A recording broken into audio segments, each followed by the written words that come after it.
जो सत्ता पर हैं उनके आगे पीछे लोग दौड़ते हैं। लेकिन ये सब होते हुए भी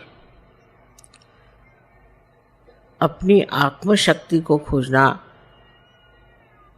अपना आत्मबोध कराना और आत्म साक्षात्कार को प्राप्त होना, ये इच्छा रखना ही बहुत आश्चर्यजनक है।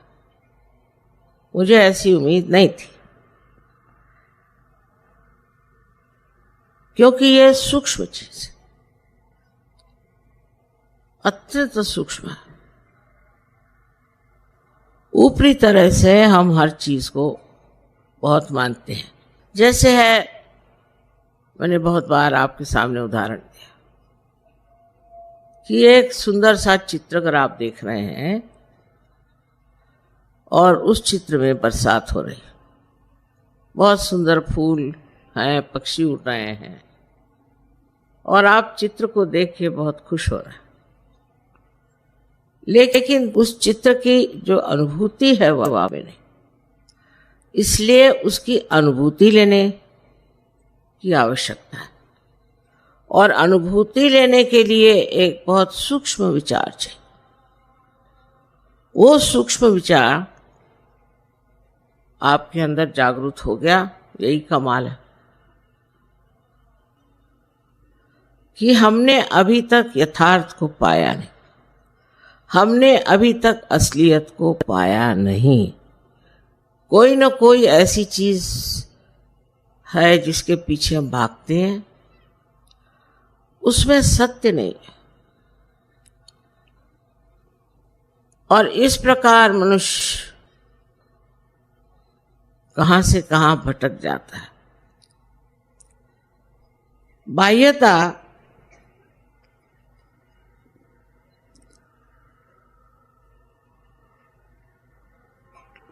धर्म के अवलंबन में मनुष्य भागता है। मेरा ये धर्म है, मैं बड़ा ऊंचा हूं। दूसरा कहेगा मेरा धर्म है, मैं बड़ा ऊंचा। तीसरा कहेगा मेरा ये धर्म है, मैं बड़ा ऊंचा। और बहुत से ऐसे भी हैं जो कहते हैं कि जो हमको मिलना है हम ही पालेंगे, हम क्यों सहयोग करें, हम खुद ही से पालेंगे।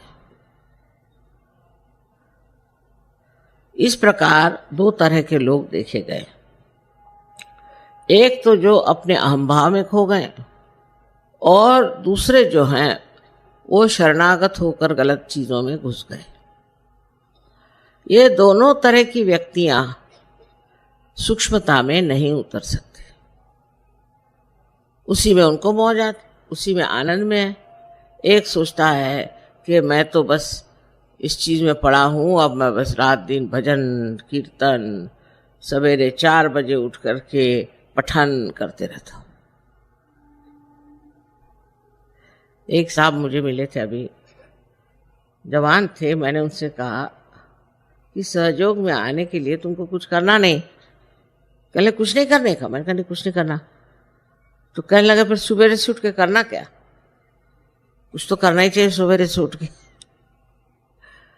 तो ये जो भावना हमारे अंदर है कि हमें अपने को प्राप्त करने के लिए, अपने को जानने के लिए कुछ करना है, सो गलत है। ये तो आप लोग जान गए कि बगैर कुछ किए ही आप सहज को प्राप्त हो गए। अब दूसरे अहंकारी हैं जो सोचते हैं कि हमको क्या करना, हम ही इसको खोज लेंगे, हम ही इसे पालेंगे। तो उनकी तो बात छोड़ दीजिए। उनसे भिड़ने से अपनी खोपड़ी खराब करने से कोई नहीं। और दुनिया में सभी लोग होंगे ऐसे, ये भी सोचना मेरे ख्याल से गलत बात है। बहुत से लोग लेकिन इस कलयुग में परिवर्तित हो जाएंगे, क्योंकि ये परिवर्तन का समय, इस समय में परिवर्तन होगा ही, आप चाहें या न चाहें। किंतु चाहने पे इस परिवर्तन की जो सूक्ष्मता है उससे आप पकड़ लेंगे। उदाहरण के लिए मैं कहूंगी कि रशिया देश, जो कि भगवान के बारे में कुछ नहीं जानता था, जिसने परमात्मा का नाम भी नहीं सुना था और ना उनको परमात्मा की बात करने की इजाजत थी, न ही कोई वो धर्म की बात जानते थे। और बड़ी ताड़ना में, बड़ी कठिन समस्याओं में वो बेचारे बंद थे, घुट रहे थे। उस घुटन में उनमें कौन सी ऐसी बात हो गई जो वो सहज में उतर गए? किस बात के कारण ये लोग एकदम से सहज में आ गए? वो बात है जिसे हम कहते हैं कि अपने को पहचानना। इसको अंग्रेजी में इंट्रोस्पेक्शन कहते हैं। हम अगर ये समझे बैठे कि हम परिपूर्ण हैं तो कार्य नहीं हो सकता। हमको ये देखना चाहिए कि हमारे अंदर कौन से दोष हैं, और सहयोगी होने के बाद भी ये देखना अत्यावश्यक है। सहयोग फैल रहा है, फैलती हुई चीज फट भी जाती है, और जो हमारे अंदर सूक्ष्म से सूक्ष्म ऐसे दोष हैं वो पकड़ लेते हैं। मैं इस बार आई तो सुना कि नोएडा के जो गाने वाले थे उनमें 2 भाग हो गए। फिर सुना कि ये नोएडा में भी 2 ग्रुप हो गए। फिर और जगह भी ऐसे 2 ग्रुप हो गए, कहीं 4 ग्रुप हो गए, कहीं 5 ग्रुप। ये बहुत खतरनाक चीज है। अब ग्रुप कैसे बनते हैं इसको बारीकी से देखना चाहिए। ईसा मसीह ने कहा था कि बीवेयर ऑफ मर्मरिंग सोल। कुछ लोगों की आदत होती है कि वो कुछ न कुछ किसी के दोष देकर बोलना शुरू कर देते कि उनका ऐसा है, उनका वैसा है। फिर 4 और इकट्ठे हो जाते हैं, फिर 10 और इकट्ठे हो जाते हैं। आप दूसरों का दोष देखने के लिए अगर आए हैं तो बेहतर है आप किसी न्यूज़पेपर में चले जाइए। यहां तो आप अपने को पूर्णतया एक आत्म साक्षात्कारी बनाने के लिए आए। तब अपने ही दोष देखना ठीक है, क्योंकि अपने दोष हम ही ठीक कर सकते हैं, दूसरे तो ठीक नहीं कर सकते। दूसरों के दोष देखने से हमारे दोष कैसे ठीक होंगे ये मेरी समझ में नहीं आता। इसलिए इस तरह की जो एक विशेष तरह की हस्ती होती जिसे मर्मरिंग सोल कहा गया, जो दूसरों के बारे में बताते रहते हैं। मेरे सामने भी चलता है, उन्होंने ऐसे किया, उन्होंने वैसे किया, उन्होंने, आपने क्या किया?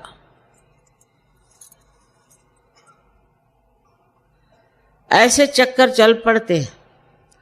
इसलिए जब सहयोग बढ़ता है तो उसके साथ ये भी देखना चाहिए कि वो तितर बितर न हो जाए, उसकी घनिष्ठता बढ़ती रहे। हमारे अंदर एक और बड़ी विशेषता है कि सहयोग का जो नाटक है उसमें लोग सोचते हैं कि लीडर माने हम लीडर हैं, वो लीडर है, वो लीडर। एक मजाक। लीडर वीडर है क्या? कुछ नहीं। लेकिन उसके लड़ाई झगड़ा दिल्ली शहर में रहते ना, तो यहाँ के लोगों को देख करके आपको भी यही सोचता है।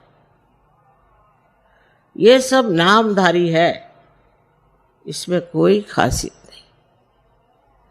मेरे कान पर बहुत सी बातें आई जिससे बड़ा दुख हुआ कि ऐसे बेकार चीजों में लोग अपना समय बर्बाद कर रहे हैं। जिस तरह से रशिया में हुआ है वैसा होना शायद यहाँ संभव न हो, क्योंकि हम लोग अमन चैन से हैं, सब कुछ तो ठीक ठाक है, ऐसा कोई दबाव हमारे ऊपर नहीं। तो जिनके पास कोई काम धंधा नहीं है, वो ऐसे ही धंधे करते बैठते हैं, इधर से उधर बात लगा, उधर से उधर बात लगा। तो एक दूसरों की स्पर्धा करना या जलना, ये सहयोग में हो ही नहीं सकता। अगर ये सब कुछ आपको हो रहा है तो आप समझ लो अभी आप सहज के दरकिनारे भी नहीं।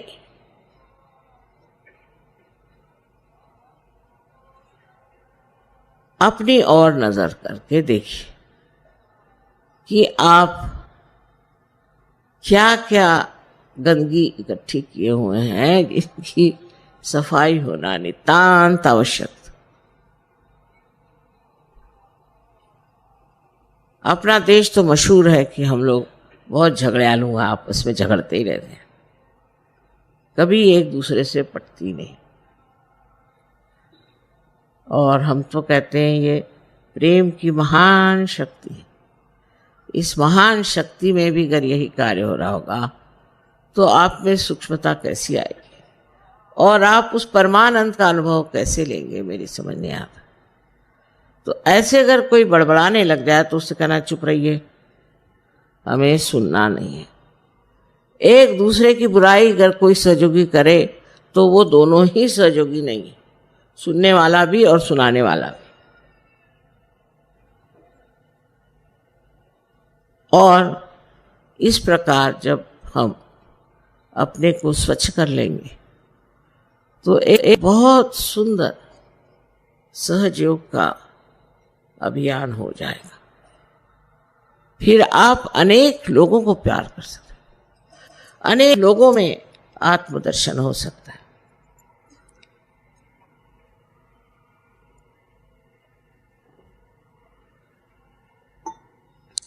अब अपनी जिम्मेदारी को आप समझें। आज संसार में रोज अखबार पढ़िए तो रोना ही आता है, क्या न क्या गड़बड़ हो रही है, हर तरफ से कैसा आतंक मचा। ऐसी समय में आप संत हो गए, आप आत्म साक्षात्कार हो गए, आप इतने ऊंचे स्थान पे चले गए। अब आपकी जिम्मेदारी ये है कि ये जो कुछ गड़बड़ियां हैं इसको अपने आत्मबल से रोक लो, इसे ठीक करें। आपको लड़ने झगड़ने की किसी चीज की जरूरत नहीं, क्योंकि आपके अंदर वो आत्मबल है जिस बल बूते पर आप ये जो तनाव, जो झगड़े, जो आफते आज अपने देश में हैं, उन्हें पूरी तरह से आप ठीक कर सकते। दूसरी सहयोग की महत्ता ये है कि जो ये लोग अपने को आज तक समझे बैठे हैं कि वह हम कुछ भी करें, चोरी करें, चकारी करें, ये करें, वो करें, चल नहीं सकता। अब सब चीज जो है प्रकाशित होगी, सब चीज प्रकाश में आएगी। जो गड़बड़ करेगा वो प्रकाश में आएगा। इसलिए आपको सतर्क रहना चाहिए और ऐसे लोगों के पीछे जाने की कोई जरूरत नहीं। धर्म का मतलब सिर्फ इतना ही नहीं कि धारणा करना और आप साधु बाबा बन के और समाधि लगा के बैठ गए, बिल्कुल ये सहयोग में मतलब नहीं, और जगह होता हो।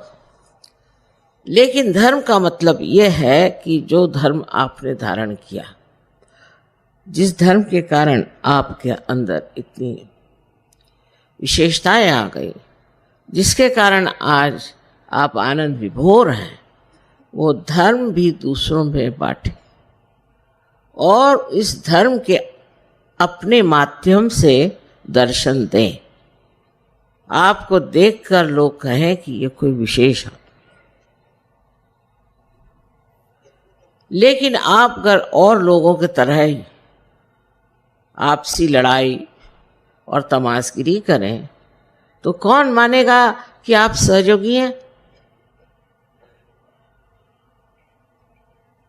आपकी शांति, आपकी सहिष्णुता, सबता,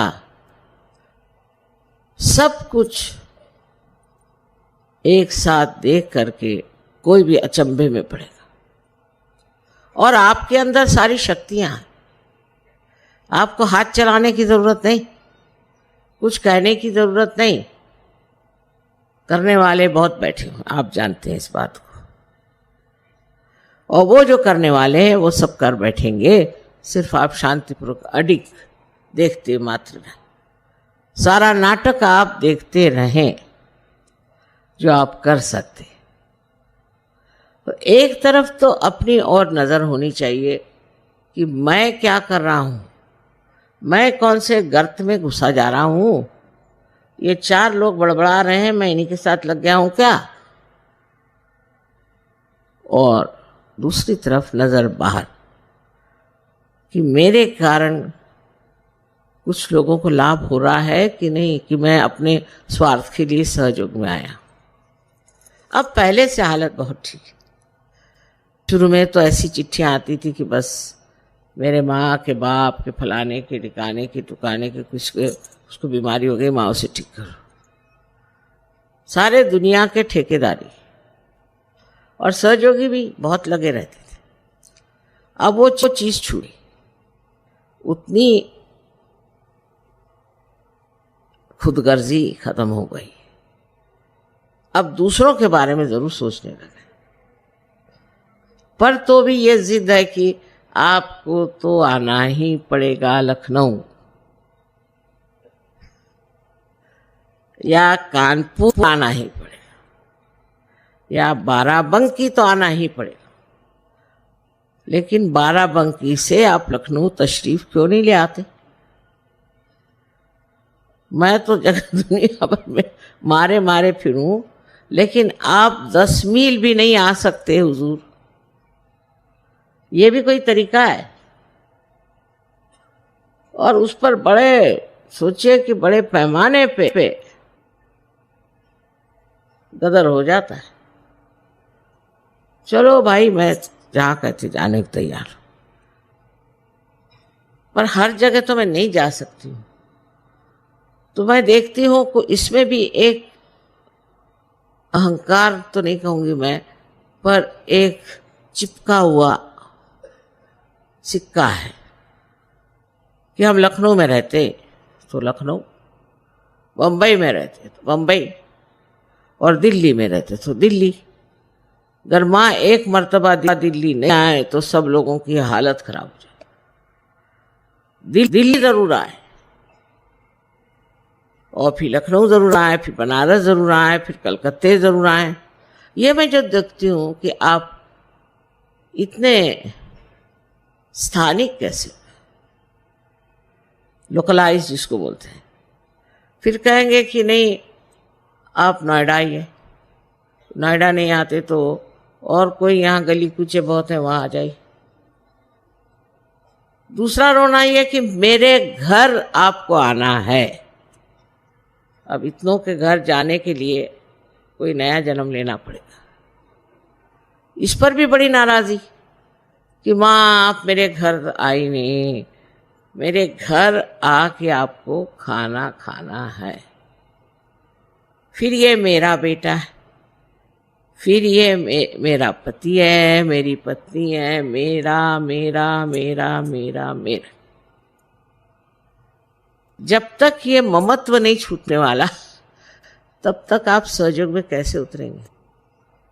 ठीक है, आपकी जिम्मेदारियां हैं, उसको निभाओ, पर वो मुझ पर मत ला दो। मेरे बेटे को देखना ही चाहिए, मेरे बेटे को नाम दीजिए, फला ठिकाना। सुबह से शाम तक देते देते मैं तो हार गई। मैं सोचने में एक डिक्शनरी बना लूं। ऐसा पागलपन चारों तरफ आया हुआ है।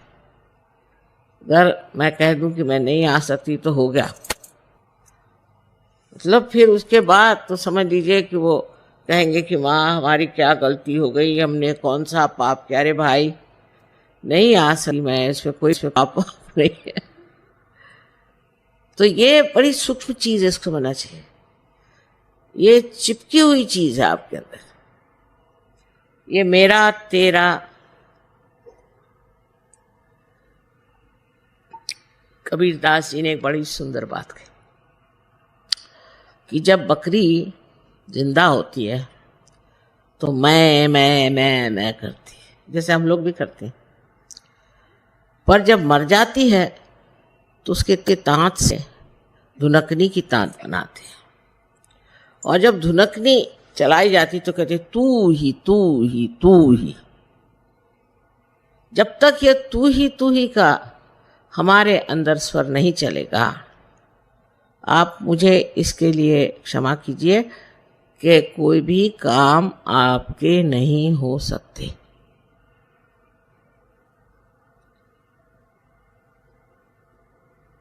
अगर आप करके सब दिखा सकते हैं तो कर लीजिए, पर अगर आप उस पर छोड़ने की क्षमता रखें और कहें तू ही, तो वो तो करके दिखाई देगा। और जिसने इसका अनुभव किया वो तो तू ही भी नहीं कहता है, वो जानता है कि वो है। ऐसे काम बनते हैं कि मुझे एक साहब बता रहे थे कि रोज कम से कम 20-25 मिराकल्स घटित होते हैं हमारे साथ। तो अब सोचने की बात क्या रही, जब आप परमात्मा के साम्राज्य में आ गए, पूरी तरह से आपको ये विश्वास कर लेना चाहिए कि एक आप बहुत महत्वपूर्ण नागरिक हैं उस साम्राज्य के जहाँ पर सारे देवदूत आपके शरण में हैं। जो कुछ भी कमी हो उसे वो पूरी कर देते, लेकिन उसका देखना भी आना चाहिए, उसकी दृष्टि भी होनी चाहिए। अगर आपके ऊपर हजारों ऐसे नज़ारे उतारे जाएं और आप देख ही नहीं सकते तो फायदा क्या, अंधों को दिखाने से फायदा क्या। इस प्रकार के आप सबको अनुभव आए, लेकिन सबसे बड़ा अनुभव यथार्थ का, यथार्थ माने वास्तविकता। यह अनुभव जितना सूक्ष्म है उतना ही वो विस्तार पूर्वक। यथार्थ में जब आप देखते हैं तो आपको दिखाई देगा कि आप कोई छोटे नहीं हैं, और आप बिल्कुल छोटे भी हैं और तो भी आप सारे आकाश में समाये। जैसे कि एक बूंद समुद्र में मिल जाए तो वो क्या देखती है कि वो समुद्र हो गई। अब समुद्र जहां जाए, जहां ले जाए, जो करे उसके साथ वो घूमती रहती, भटकती रहती, नाचती रहती। उसको अपना अस्तित्व जब नहीं रह गया तो वो झगड़ा किससे करे और क्यों करे। जो हमारी जिंदगी थी उससे हम बहुत बेहतर हो गए, ये तो बात माननी पड़ेगी, इसमें तो कोई शक नहीं। लेकिन अभी थोड़ा सा रास्ता और तय करना है। पहले तो अपने ममत्व को देखो। इस ममत्व के कारण अनेक प्रश्न खड़े हो जाते हैं।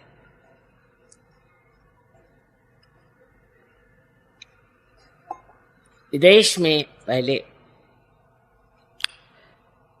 माँ बाप बच्चों की कदर नहीं करते थे, बिल्कुल नहीं।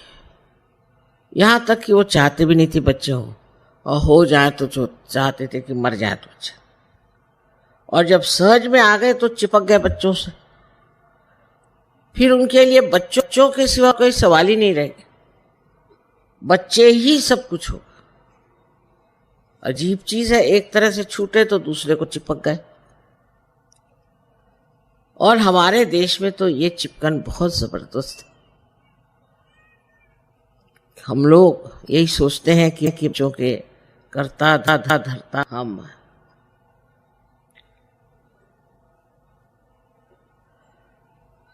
इसको समझ लेना चाहिए कि संसार को चलाने वाले परमात्मा और उनकी परम शक्ति, वो सब इस आपके बच्चे परिवार सबको देख रहे हैं। उनसे अच्छा तो आप नहीं देख सकते, तो आप क्यों बेकार में परेशान? बार बार आप पूछेंगे भाई बच्चा कैसे, बच्चे की हालत कैसी है, फिर बच्चे से कोई बचा रहा तो फिर बीवी, फिर पति, फिर अम्मा, ये ऐसे ऐसे रिश्तेदारी है। उसका निबाह करना दूसरी बात है, पर उसमें बह जाना दूसरी बात।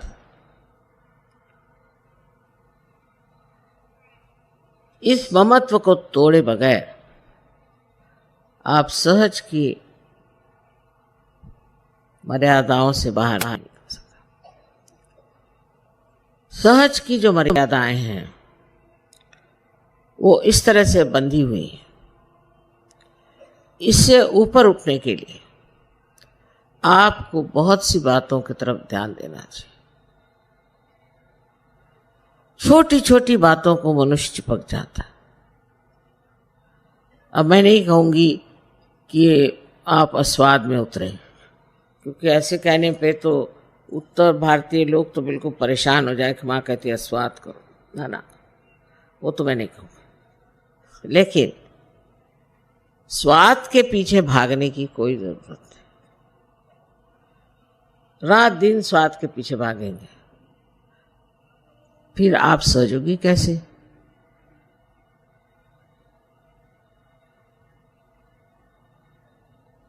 कोई भी बात करने से आपको आत्मानंद की अनुभूति होनी चाहिए। सो कैसे? हर एक चीज की ओर आप ऐसे देखें जैसे कोई एक नाटक देख रहे हैं। ये सारा नाटक, और ये नाटक चल रहा है, देख रहे हैं आप। कभी मजाकिया बातें हो रही, कभी कुछ और बातें हो रही। आपका कुछ लेना देना इससे नहीं। आप देखते हुए हंस रहे हैं, देखते हुए रो रहे हैं, बस। लेकिन इसके अंदर आपका कोई भी समावेश नहीं है। आप बाहर से इसे देख, तो आप आश्चर्य करेंगे कि आप जल्दी से किसी भी चीज को क्षमा करते। कल एक साहब ने बताया कि माँ ये अभी सिगरेट पीते। उन्होंने सोचा कि मैं बिगड़ूंगी। मैंने कहा नहीं ठीक है, सिगरेट आसानी से नहीं छूटती। लेफ्ट विशुद्धि अगर हुई तो उससे सिगरेट पकड़ी जाती है। उनकी लेफ्ट विशुद्धि तुम ठीक करो, देखो उनकी सिगरेट छूट जाए। तो सारी दृष्टि ही ऐसी बदल जाती है कि जिससे आदमी सोचता है कि इसको किस तरह से सुधारा जाए, क्या ठीक किया जाए, किस तरह से बनाया जाए, किस तरह से जोड़ा जाए।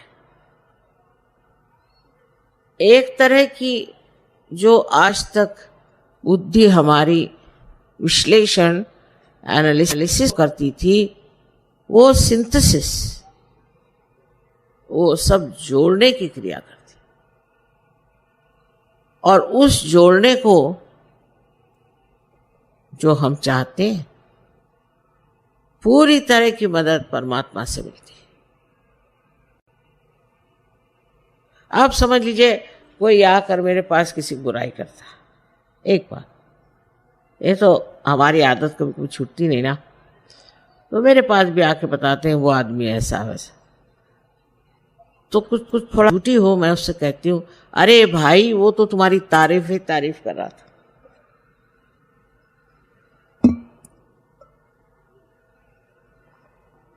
वो तो कह रहा था कि तुमसे अच्छा कोई आदमी ही नहीं है। दूसरे दिन देखती हूँ कि उसी आदमी के गले में हाथ डाल के घूम रहा है। जो कुछ बुराई देखी थी वो पता नहीं कहाँ गायब हो गई। ये बात समझनी चाहिए कि हमें एक दूसरों को जोड़ना है, और वो भी ऐसा जोड़ना है कि एक को शिकायत हुई तो सबको पता हो जाना चाहिए। कलेक्टिविटी, एक को तकलीफ हुई तो सारी दुनिया दौड़े, क्योंकि हमारा ये समाज ये जीवित समाज है, मरा हुआ समाज नहीं। और इसके अंग प्रत्यंग जो है एक शरीर में बसे हुआ। अगर इस उंगली को तकलीफ होती है तो सारे शरीर को तकलीफ होती है। इसी प्रकार हमें भी सोचना चाहिए। अब ये सोचने में ये हुआ कि हम पुरानी दिल्ली वाले अगर अलग हुए और नोएडा वाले अलग हो गए, फलाने वाले अलग हो गए, मैं तो सारे विश्व की बात कर रही हूँ और आप यहाँ गले कूचे की बात करें। सारे विश्व में ये होना चाहिए कि एक को जरा सी तकलीफ हुई, एक देश में जरा सी तकलीफ हुई तो सारे देशों में इसकी हलचल होनी हो रही है। ऐसे ही होता। अब आपको बताऊं खुशी खबरी कि बहुत से जर्मन ऑस्ट्रिया में और जर्मनी में सहयोगी हैं, बड़े पहुंचे हुए लोग। तो वो निकले जाने इज़राइल। मैंने कहा कहाँ जा रहे तुम लोग? माँ हम तो इज़राइल जाए। क्योंकि बात ये हमारे जो बुजुर्ग हो गए उन्होंने उनको बहुत सताया, मारा पीटा, तो हम तो इज़राइल जाते।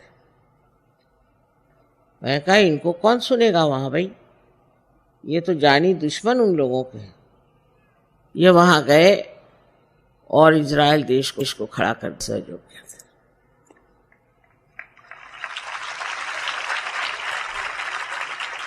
अब उससे और एक अच्छी बात बता, बड़ी खुशखबरी।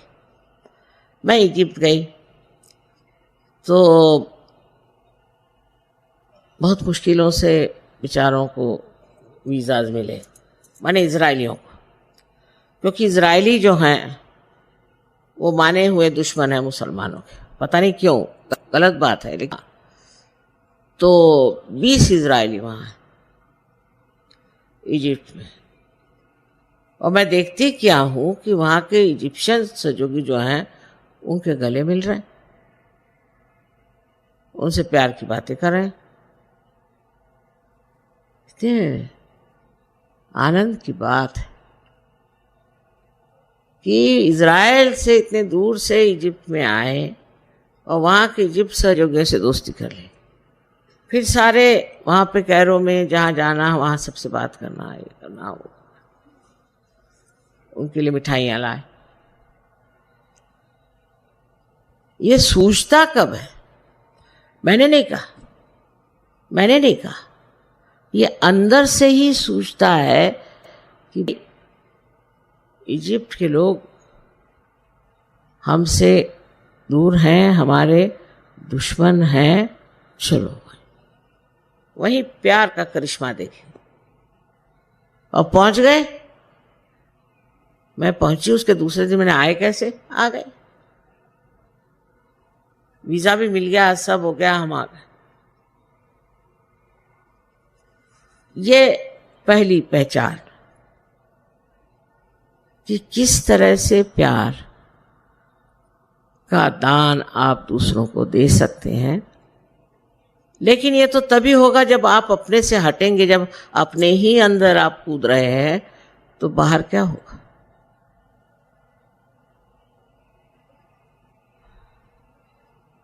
अब कल मुसलमानों ने जो कव्वाली गाई, आप लोगों ने खूब मजा उठाया, देखा।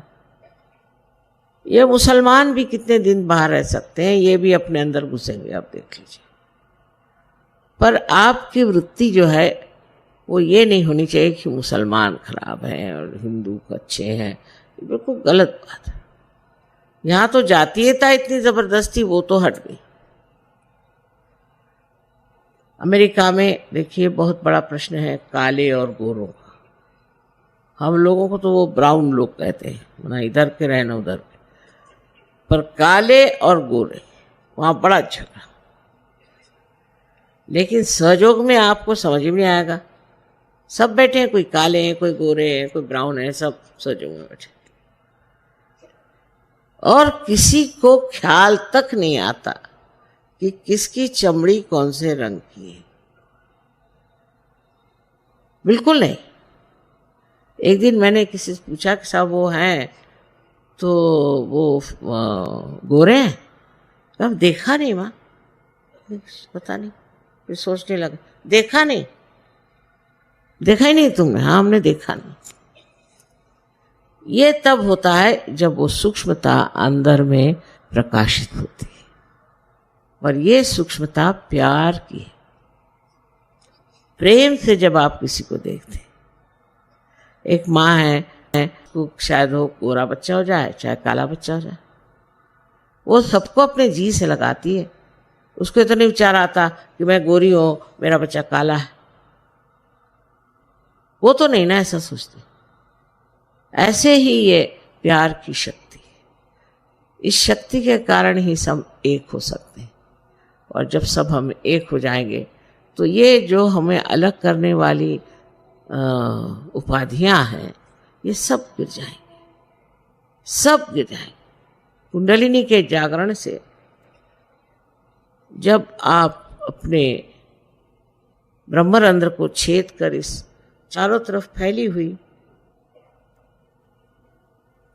पवित्र शुद्ध निर्मल प्रेम शक्ति को प्राप्त होते हैं, तो वो शक्ति ही आपको ये प्रदान करती है, और आपको इसमें मजा आता है। पहले मजा आता किसी से द्वेष करने में, अब मजा आता है प्यार करने। अब यहाँ से बहुत से लोग प्रदेश में गए, वहाँ से मुझे खबर भेजते, माँ यहाँ आओ, यहाँ सहयोगी बहुत कम है, हम चाहते हैं यहाँ सहयोग चले। इस प्रकार की जो एक भावना, नहीं तो ज़्यादातर लोग जो बाहर जाते हैं को यही लगता है कि अब क्या मौज करें, चलो शराब पिएं, ये करें वो करें।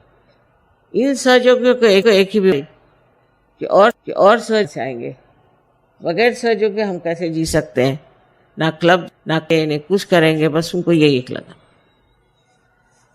तो इस प्रेम शक्ति से एक सूक्ष्म आनंद भी झरता है, उसी के कारण हम ऐसे एक साथ एक स्वर में डोलते हैं। हमारे मेयर साहब इटली में कहने लगे कि हम लोग चर्च में जाते हैं तो 15 मिनट बाद घड़ी दिखने लगती, जैसे आधा घंटा होता है तो सब लोग भाग खड़े हो जाते। और आप क्या जादू करते हैं कि 9-9 घंटे लोग बैठे हुए अंदर? तो मैं कोई जादू नहीं, बस प्यार का मजा ले रहे हैं और क्या, आनंद के सागर में डुबकियां लगा रहे हैं। और यही आनंद का सागर आपको अत्यंत स्वच्छ, अत्यंत निर्मल कर देता है, और वो ऐसी आपको शख्सियत देता है, ऐसा व्यक्तित्व देता है कि आप तो चमक उठते ही हैं, लेकिन आपको मिलने वाले भी चमक जाते हैं।